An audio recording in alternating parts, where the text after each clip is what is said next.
নমস্কার। আজকে সাপ্তাহিক রাশিফল নিয়ে আলোচনা করব। 18th August two 24th August সারাটা সপ্তাহ কেমন যাবে।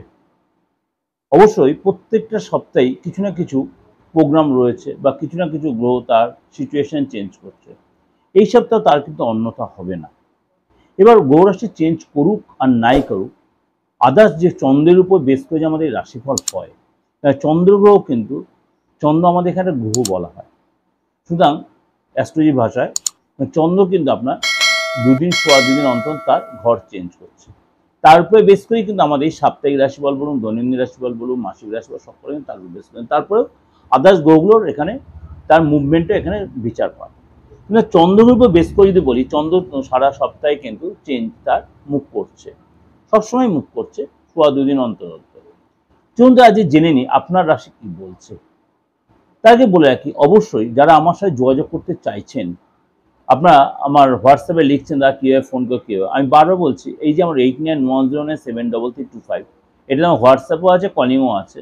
আমি ধরি আমার সহকারী যারা আছেন, এবং 9433960106, এই দুটো হচ্ছে আমার কলিং নাম্বার। আর যখন আমি লাইভ প্রোগ্রাম করছি তার জন্য যে নাম্বারটা রয়েছে 89105068, এটা হচ্ছে আমার অনলাইন প্রোগ্রামের জন্য। সেটা অনলি ফর অনলাইন প্রোগ্রাম। যখন অনলাইন প্রোগ্রাম চলে তখন আপনার ওই নাম্বারে ফোন করে কথা বলতে হবে। অন্য সময় নাম্বারে ফোন করে আমার সাথে কথা বলতে পারবেন না, বা আপনি ওটাতে কোনো কিছু সুরাহও পাবেন না। চলুন তো জেনে না যে আপনার রাশি কি বলছে। সিংহ রাশি। সিংহ রাশি সপ্তাহের শুরুতে কিন্তু শরীর স্বাস্থ্য আপনার কিন্তু একটু ডিস্টার্ব হতে পারে, মানসিক অস্থিরতা বাড়তে হবে, ফ্যামিলি জুড়ে টেনশন বাড়তে হবে। সিংহ রাশি অস্থিরতা বোধ আপনার মধ্যে কাজ করতে, শরীর নিয়ে সচেতন থাকবেন। প্রেমের জায়গাটা কিন্তু আপনার স্থিতিশীল থাকবে। সন্তানের জায়গাটা আপনার নেগেটিভ হবে না, কয়েকটা সোর্সও থাকবে, অর্থাৎ নর্মালি থাকবে। ব্যবসায় আপনার ডেভেলপ দেখা যাচ্ছে। সপ্তাহের শুরুতে কোনো কোর্ট কাছারি জায়গায় যদি থাকে, কোর্ট কাছারি কোনো ডেট পড়ে থাকে সপ্তাহের শুরুতে, সেটা আপনার প্রেফারে আসবে, ডেট আপনার সাপোর্টে দেবে, এবং কথাবার্তা আপনার সাপোর্টেই হবে। আয় বৃদ্ধি হবে।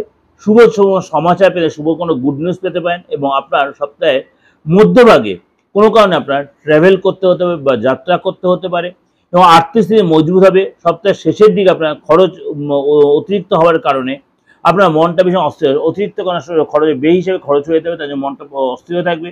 আপনাকে খরচ কন্ট্রোল করে অবশ্যই নিজেকে কন্ট্রোল রাখতে হবে, তাড়াহুড়া করবেন না, এবং আপনাকে মাথা ঠান্ডা হয়ে যে কোনো ডিসিশন নিতে হবে। এই সপ্তাহে কিন্তু আপনার চ্যালেঞ্জিং সপ্তাহ, আপনাকে নিজেকে কন্ট্রোল রেখে কাজ উঠিয়ে নেওয়ার সপ্তাহ। যে এটা আপনাদের কাছে একটা ওভারঅল প্রেজেন্টেশন দিলাম, আশা করি আপনাদের যেরকমভাবে আমি আপনাদের বলছি সপ্তাহের শুরু থেকে সপ্তাহের মধ্যভাগে সপ্তাহের শেষ দিকটা, এটা আলোচনাটা আপনাদের করলে এটা অবশ্যই আপনাদের খুব প্রয়োজনে লাগবে, কাজে লাগবে। এবং এর সাথে আপনার দৈনন্দিন রাশিফলটা আমার ফলো করতে আরও বেশি আপনারা এটাতে উপকৃত হবেন, এবং সাথে এতে সংখ্যা তত্ত্বটা আপনারা যদি সার্চ করেন আমার এই চ্যানেলেই পেয়ে যাবেন। যোগাযোগ করতে বারবার একই কারণে বলছি, আপনার অ্যাস্ট্রোলজিক্যাল বা বাস্তুগত বা তন্ত্রগত যে কোনো প্রবলেমের জন্য, যে কোনো জায়গা থেকে, দেশের যে কোনো প্রান্ত থেকে, আপনি বিদেশ থেকে, আপনার ডেট অফ বার্থ থাকুক আর নাই থাকুক, আপনি যে কোনো বয়সে যে কোনো ধর্মের লোকের যোগাযোগ করতে পারেন। এবার বলে আমার ডেট অফ বার্থ নেই, কী করবো? আমি বলছি বারবার বলছি, হাতটা দেখে ফেসটা রিড করিয়ে, হাতটা দেখে, হাতে এমন কেউ সূক্ষ্ম রেখা আছে, আপনার ডেট অফ বার্থ থাকলেও হাত দেখাটা খুব প্রয়োজন হয়। আপনার এই বড় মুঠোফোনের যে, অর্থাৎ বড় অ্যান্ড্রয়েড যাদের আছে, আপনাদের কম বেশি প্রত্যেকের অ্যান্ড্রয়েড ফোন আছে, আপনি হাতের ছবিটা পাঠিয়ে দেবেন, আপনি আমার ফিসটা পে করবেন, আপনি আপনার প্রপার পেটিশনটা আপনি পেয়ে যাবেন, বর্তমান অতীত ভবিষ্যৎ পুরোটাই পেয়ে যাবেন। এবং তার জন্য যে প্রতিকারের প্রয়োজন সেটাও আপনি আমার থেকে সার্ভিসটা পেবেন। কিন্তু একটা হয়তো বিশ্বাসে মিলায় বস্তু তর্কে বহুদূর। বিশ্বাস যদি রাখতে পারেন তাহলে আমার থেকে ভরসা পাবেন। একটা কথা বলছি, বিশ্বাস। 29 বছর প্রফেশনে আমি প্রত্যেককে বলেছি, ভরসা আর বিশ্বাস হচ্ছে সব জায়গাটার সবচেয়ে বড় জিনিস আছে। সুতরাং ভালো থাকবেন, আর ভালো লাগলে অবশ্যই লাইক শেয়ার করবেন, যোগাযোগ করলে অবশ্যই। নমস্কার, ভালো থাকুন।